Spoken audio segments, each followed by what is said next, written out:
Hello students, आज हम करेंगे class ninth social science session 2025-26 half yearly का क्वेश्चन पेपर। नाउ ये वीडियो आपके लिए काफ़ी इंपॉर्टेंट है। So let's start with section है एमसीक्यूज। सो फर्स्ट क्वेश्चन है। नाउ जो ये टिक्स है इनको आपको अटेंशन देने की जरूरत नहीं है। सो जो है हम क्वेश्चन वन से शुरू करते हैं एमसीक्यूज के सेक्शन है का। फर्स्ट क्वेश्चन है the eastern most longitude of India is. ना जो इंडिया का ईस्टर्न मोस्ट लॉन्गिट्यूड है what is it? It is 9720 east. Alright, 9720 east is the eastern most longitude of India.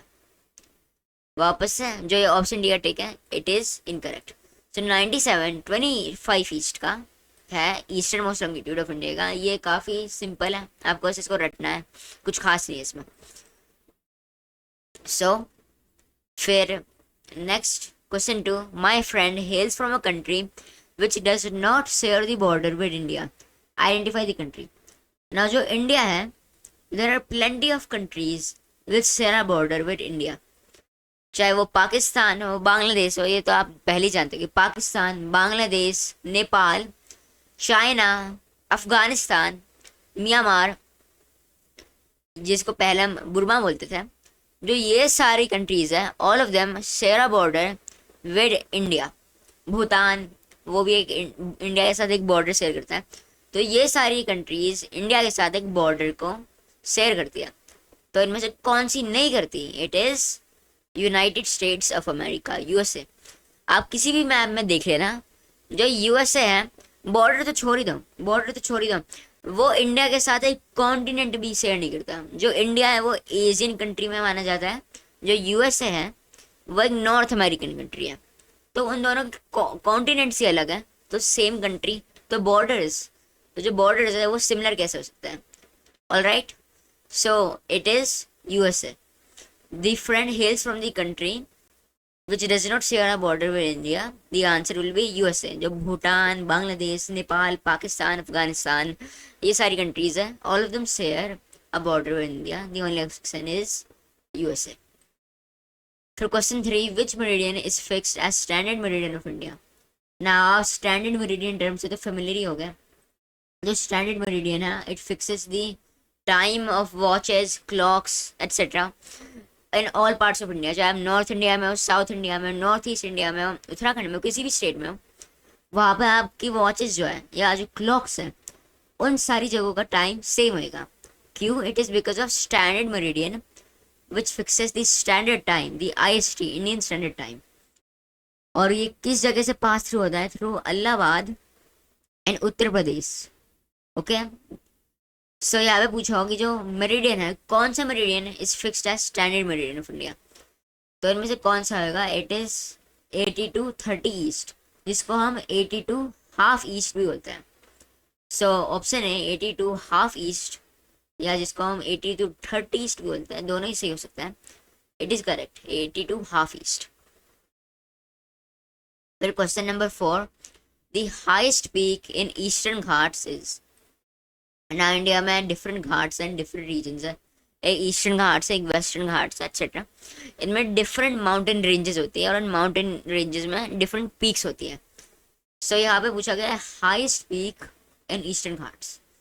So Eastern Ghats में highest peak क्या है? It is Mahendragiri.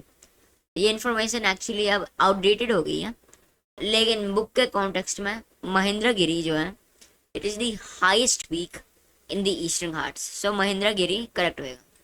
जो अनायमुद्दी है option है, it is the highest peak in western Ghats in contrast.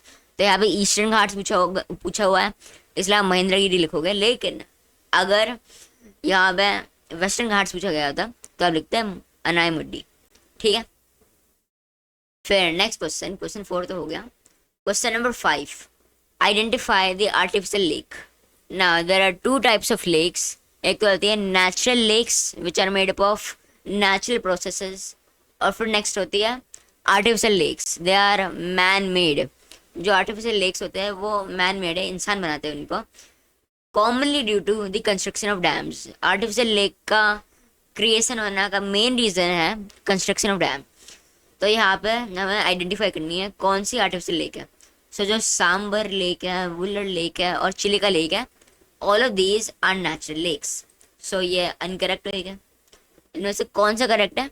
Rana Pratap Sagar. जो ये वाली lake है, it is a man made lake and was formed by the damming of the Chambal lake. जो चांबल लेक थी, चांबल लेक नहीं, चांबल रिवर, जो चांबल रिवर थी उसमें एक डैम को कंस्ट्रक्ट किया गया था, और उस डैम की वजह से जो राणा प्रताप सागर है वो एक लेक बन गई थी। इनिशियली वो उस चांबल रिवर का पार्ट था, लेकिन जब से उस जगह एक डैम को कंस्ट्रक्ट किया गया ड्यू टू दी चांबल प्रोजेक्ट, उसकी वजह से जो ये है राणा प्रताप सागर, ये अपनी एक आर्टिफिशियल लेक बन गई थी। सो ये क्या है? ये एक आर्टिफिशियल लेक है because it was made due to human intervention. Humans ने एक डैम को कंस्ट्रक्ट करा और उसकी वजह से राणा प्रताप सागर लेक बन गई। फिर क्वेश्चन 6, 1 person 1 vote मीन्स। ना आपने सुना ही होगा 1 person 1 vote, alright, 1 person 1 vote 1 value. So इसका मतलब क्या है? इसका मतलब है कि एवरीबडी मीनिंग 1 person है, बस एक ही individual, 1 person has only 1 vote, और जो उस वोट की वैल्यू है वो एग्जैक्ट सेम है। ऑलराइट, हर एक इंसान के पास बस एक ही वोट होता है और उन सारे वोट्स की वैल्यू जो है वो सेम होती है ना। कुछ कंट्रीज में ये रूल वायलेट किया जाता है और उस रीजन की वजह से वो अनडेमोक्रेटिक कंट्रीज बनी जाती है। एक एग्जाम्पल हो सकता है फिजी का, जहाँ पे इंडिजिनस फिजियंस की वोट इंडियन फिजियंस से ज़्यादा मानी जाती है। वहाँ पे ये वाला प्रिंसिपल फॉलो नहीं होता, लेकिन इंडिया में और उसकी तरह बाकी सारी डेमोक्रेसी जैसे कि यूएस है या इंग्लैंड, वहाँ पे इस रूल को फॉलो किया जाता है। So 1 person has 1 vote and 1 value of vote, ये करेक्ट होएगा। So option B is correct. तो question 7, which of these is permitted under the rule of law. Permitted का मतलब अलाउड ना। आपने रूल ऑफ लॉ भी सुना होगा। रूल ऑफ लॉ मतलब कि जो regardless of background, regardless of who a person is, उनमें जो लॉज के रूल है, जो लॉ है उसका रूल वो एग्जैक्ट सेम तरीके से अप्लाई किया जाता है। So whether it be a beggar और the prime minister of the country, अगर दोनों ने क्राइम करी तो दोनों के दोनों पनिश किए जा सकते हैं। इसका ये नहीं है मतलब कि जो प्राइम मिनिस्टर है वो पनिश नहीं किया जाएगा, लेकिन जो बेगर है उसको पनिश किया जाएगा। ऐसी कोई पार्शियलिटी नहीं होगी and both of them will be treated equally. So यहाँ पे हमारा ऑप्शन है, prime minister can be punish for the crime, police has the right to kill anyone, woman can be paid less than man, और option D none of the above. तो मेरी जो definition है, जो बुक की definition है, मैंने book की डेफिनेशन को कोट करा था। सो जो ये डेफिनेशन जो मैंने आपको प्रोवाइड की गई, इसके बेसिस में ऑप्शन है करेक्ट होएगा। So the prime minister can be punished for the crime of law. This means that the prime minister is not above the law and he is treated the exact same as everybody else. So this will constitute the rule of law, और option है correct होएगा। फिर question 8, some drawbacks of democracy are। ना जो democracy है उसके काफ़ी सारे एडवांटेजेस भी है, पॉजिटिव्स भी है, लेकिन कुछ ड्रॉबैक्स भी है, और उनमें से है इंस्टेबिलिटी एंड डिले। जो डेमोक्रेसी है उसमें जो रूलर्स होते हैं, लीडर्स होते हैं, वो कंसिस्टेंटली चेंज होते जाते हैं, जिसकी वजह से पॉलिटिकल इंस्टेबिलिटी हो सकती है, और साथ में सेंस मल्टीपल पीपल को कंसल्ट किया जाता है डिसीजंस टेक करने में, उसकी वजह से डिसीजंस आने में डिलेज भी हो सकता है। फिर में पॉलिटिकल फाइटिंग भी होती है डेमोक्रेसी में भी, ये भी एक करेक्ट फैक्ट है। जो पॉलिटिशियंस होते हैं many of the times they are too wasted, too interested in gathering votes for themselves, और उसकी वजह से वो अक्यूजेशंस डालने लग जाते हैं दूसरी पार्टी में, वो दूसरे कैंडिडेट्स के साथ, दूसरी पार्टी के कैंडिडेट्स के साथ लड़ाई करने लग जाते हैं, उनको एक बैड पिक्चर पेंट करते हैं उनकी। ठीक है, तो फाइटिंग भी होती है, ये भी करेक्ट है। जो डेमोक्रेसी है वहाँ पे करप्शन भी बहुत सारा होता है। आपको जो ऑलरेडी पता होगा कि कितना सारा करप्शन है, वो बस इंडिया में ही नहीं, यूएस है, कोई भी अच्छी डेमोक्रेसी वहाँ पे कोई ना कोई एक्सटेंट में करप्शन तो होएगा ही। सो इंस्टेबिलिटी और डिले भी है, पॉलिटिकल फाइटिंग भी होती है, और करप्शन भी होता है। सो all of the above is correct, option D correct है। यहाँ पे ये ऑप्शन ओरिजिनली हरियाणा था, लेकिन फिर बाद में ये चेंज करा दिया गया। So all of the above, option D is correct. Drawbacks of democracy are instability and delay, political fighting and corruption. So all of the above is correct. And now we move on to question 9। Nelson Mandela remained in jail for, ना यहाँ पे हमें बताना है कि Nelson Mandela कितने सालों तक जेल में रहा था। आपने नेल्सन मंडेला की स्टोरी सुनी होगी। He was the leader of African national Congress ANC party in south Africa and he got rid of the apartheid rule and made South Africa a free country, free from the British rule and the discriminatory practice of apartheid. So वो कितने सालों तक jail में रहा था, क्योंकि जो British government थी ऑब्वियसली दे आर अनहैप्पी कि जो नेल्सन मंडेला है वो हमारे रूल को ख़त्म करना चाह रहा है। इसलिए उन्होंने, जो ब्रिटिश गवर्नमेंट थी, उन्होंने नेल्सन मंडेला को जेल में भेज दिया था टू रोबन आइलैंड। जो रोबन आइलैंड थी वो नेल्सन, जो साउथ अफ्रीका थी वहाँ की एक बड़ी जेल थी, तो वहाँ पे भेज दिया गया था नेल्सन मंडेला को। और कितने सालों तक? 27 ईयर्स। वापस से इस क्वेश्चन में कुछ खास एक्सप्लेन करने के लिए है नहीं, आप बस इस नंबर को याद रख देना। कितने, अगर ये आपके क्वेश्चन पेपर में आ गया, कितने सालों तक नेल्सन मंडेला जेल में था? For 27 years. ओके। फिर question 10, our country is divided into how many constituencies. ना जो कॉन्स्टिट्यूएंसीज होती है उनकी डेफिनेशन क्या होती है वापस से? Constituencies are the regions where MPs are elected for the Lok Sabha. So हमारी कंट्री में कितनी कॉन्स्टिट्यूएंसीज है? Our country has 543 constituencies. So option C correct होएगा। Question 11, HYV seeds stand for. ना जो HYV सीड्स है they are something that was introduced as a modern farming method. जब ग्रीन रेवोल्यूशन आया तो HYV सीड्स भी इंट्रोड्यूस हो गई। So this is a term related to agriculture. नाम है यहाँ पे बताना है HYV सीड्स का मतलब क्या होता है, फुल फॉर्म क्या होती है HYV सीड्स की। So it is option B, high yielding variety. जो HYV सीड्स होती है उनकी वजह से जो क्रॉप्स का प्रोडक्शन होता है वो ज़्यादा होता है। जो क्रॉप प्रोडक्शन जिसको हम यील्ड भी बोलते हैं वो हायर हो जाती है। So they are known as high yielding variety because they increase the yearly production of a given crop. So HYV stands for high yielding variety. So question 12, which of the following is a fixed capital? Now there are two types of capitals, fixed capital और working capital. जो working capital होता है वो type का capital होता है which is required to conduct any business activity. और जो वर्किंग कैपिटल होता है वो वाला कैपिटल होता है विच इज कंटिन्यूसली यूज्ड। जो फिक्स्ड कैपिटल है वो आपके लिए, आपके पास काफ़ी सालों तक रहता है। ऑफकोर्स वो इन्फिनिटली हमेशा के लिए तो नहीं रहेगा, लेकिन काफ़ी सालों के लिए रहता है, बहुत लॉन्ग टाइम तक, 20 years, 30 years, 50 years.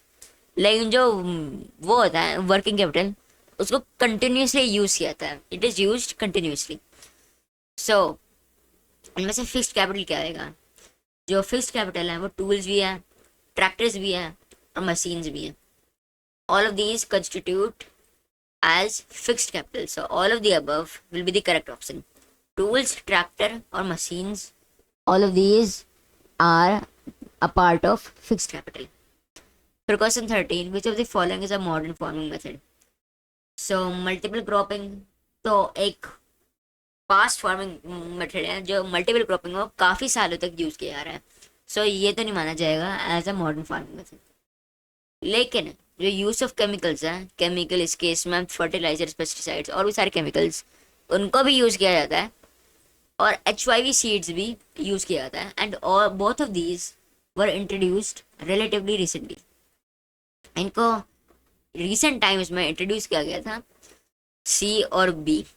So option D, both B and C are correct. Modern farming methods क्या क्या है? Use of chemicals and use of HYV seeds. So D, both B and C are correct. फिर question 14, how many types of labour are there? So skilled labour भी होता है और unskilled labour भी होता है। I think both of these terms are self explanatory. आप इनके नाम से फैल जाओगे इनका मतलब क्या होता है। So there are two types of labour, skilled and unskilled. All right. So option C both and B are correct, is correct.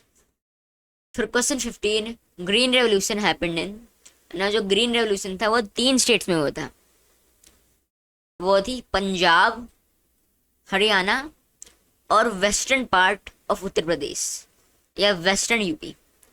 So 3 states में हुई थी। और यहाँ पे एक ऑप्शन है बोथ ए एंड बी, जिसमें पंजाब और हरियाणा दोनों आता है। सो ऑप्शन डी करेक्ट होएगा। ग्रीन रेवोल्यूशन हैपेंड इन पंजाब, हरियाणा और उसके साथ साथ वेस्टर्न यूपी। वो यहाँ पे ऑप्शन में है नहीं, इसलिए हम उसको कंसिडर नहीं करेंगे। So option D both A and B will be the correct answer. फिर question 16, which crop is use for cattle feed.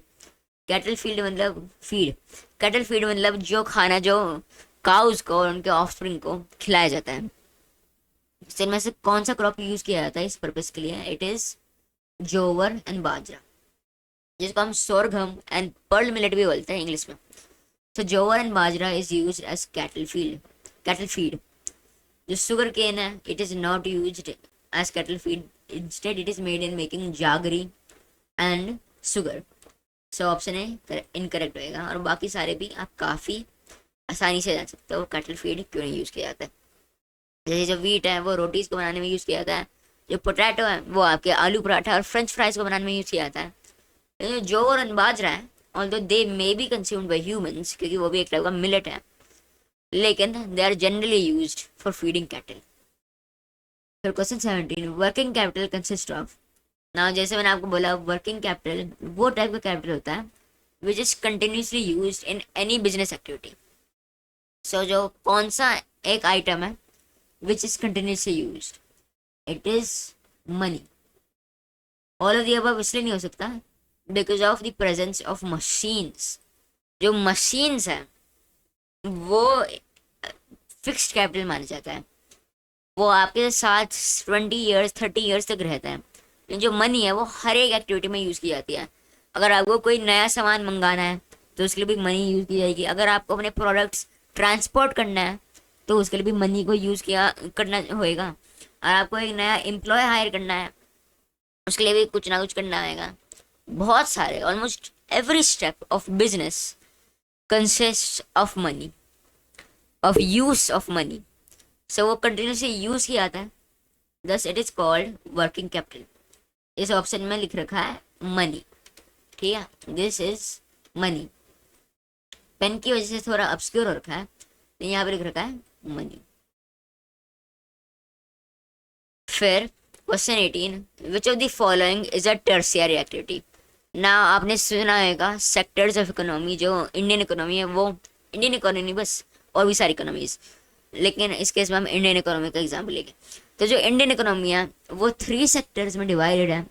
Primary sector which generally includes the extraction of natural resources and it has agriculture, mining, animal husbandry, fishing.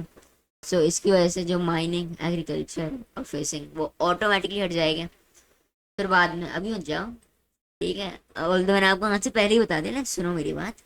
फिर इसके साथ साथ secondary sector भी होता है, जिसमें जो ये एक्सट्रैक्टेड मटेरियल्स होता है इनको एक प्रोडक्ट में बनाया जाता है, वेदर इट बी मैन्युफैक्चरिंग और इट बी इंफ्रास्ट्रक्चर। ये सेकेंडरी सेक्टर को कंसिडर करता है। और फिर लास्ट आता है सर्विस सेक्टर, जिसको हम टर्शियरी सेक्टर भी बोलते हैं, ठीक है। सो जो टर्शियरी सेक्टर है वो इनके रिलेटेड सर्विसेज होती हैं which are useful for the goods made in manufacturing sector. इनके रिलेटेड जो सर्विसेज होती है, it is they constitute tertiary sector. So B trade correct होएगा, क्योंकि वो एक टाइप की सर्विस है। जैसे कि जो एग्रीकल्चर प्रोडक्ट है, अगर वो आपको किसी फ्लावर मिल में भेजना है, बोल देता है कि हमने वीट को हार्वेस्ट करा, तो आपको उसको फ्लावर बनाना है ताकि आपकी रोटी बन पाए, लोगों की रोटी बन पाए और वो मार्केट से बिक पाए। तो आप उसको किसी को सेल करोगे, किसी फ्लावर मिल को सेल करोगे, तो आपको उसके लिए एक ट्रेडर चाहिए होगा ताकि वो उनको दे सके, ट्रेड कर सके उनको। तो उस तरीके से एक तरीके से आपके लिए उसने सर्विस करी है, एक तरह से वो सर्विस सेक्टर में आना था कि उसने ट्रेड करा, जो वो ट्रेडर है उसने वो आपका आइटम, आपका प्रोडक्ट जो है जो प्राइमरी सेक्टर में बना था उसको सेल करा है टू दी फ्लावर मिल। फिर जो फ्लावर मिल है उसने उस प्रोडक्ट का आटा बनाया है और उन्होंने फिर एक दूसरे ट्रेडर से एक रिटेल मार्केट एक मार्केट में बेचा है, और जो वहाँ का रिटेलर है उसने कस्टमर्स को बेचा है, तो वो ट्रेडिंग मानी जाएगी। इसलिए जो ट्रेडिंग है, सिंस दे फैसिलिटेट वो the primary sector and the secondary sector, और एक सर्विस है, it is considered a service, it will be considered tertiary sector. For 19, investment in human capital can be made by. Now human capital में हम कैसे invest कर सकते हैं? We can do so by giving our children education, children या workers, by giving them education, healthcare and training for their jobs, उनकी नौकरी के लिए। So education, healthcare और training, इन तीनों से we can invest in human capital. So all of the above will be the correct answer. Then my infant mortality rate is the death of children under. Now for it to be considered infant mortality rate, जो baby की as है वो कितने साल से नीचे होनी चाहिए? It should be less than 1 year. जो 1 ईयर ओल्ड या उससे कम बेबीज होते हैं they are called infants. So option है 1 year will be correct and it will be considered infant mortality rate if there is death of a child under 1 year। और वैसे ही पूरा का पूरा सेक्शन है खत्म हो जाता है। नाउ हम इस वीडियो के नेक्स्ट पार्ट में करेंगे section B very short answer questions और section C short answer type questions. Till then I hope you all enjoyed the video, learn something new, and I wish you the best of your luck for your upcoming half yearly papers. Bye bye.